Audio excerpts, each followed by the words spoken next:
This is Daniel's prayer of repentance for his nation. You can use Daniel 9:4 through 19 and say this prayer of Daniel on behalf of your nation, government, communities, schools, churches, families, and your household.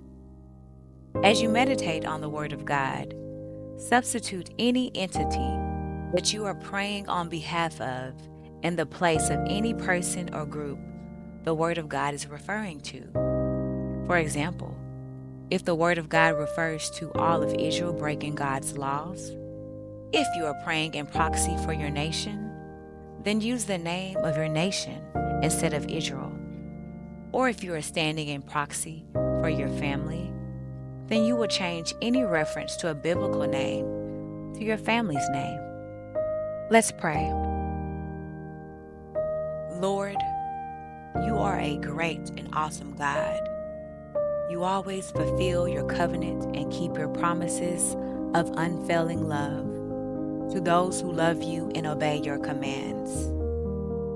But we have sinned and done wrong. We have rebelled against you and scorned your commands and regulations. We have refused to listen to your servants, the prophets who spoke on your authority to our kings and princes and ancestors and to all the people of the land. Lord, you are in the right, but as you see, our faces are covered with shame.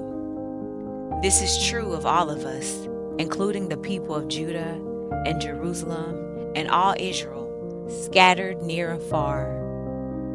Wherever you have driven us because of our disloyalty to you, O Lord, we and our kings, princes, and ancestors are covered with shame because we have sinned against you.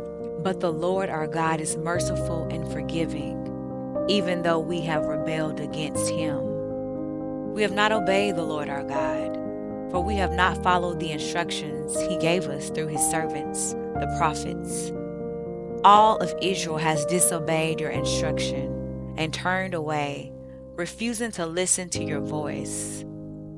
So now, the solemn curses and judgments written in the law of Moses, the servant of God, have been poured down on us because of our sin. You have kept your word and done to us and our rulers exactly as you warned.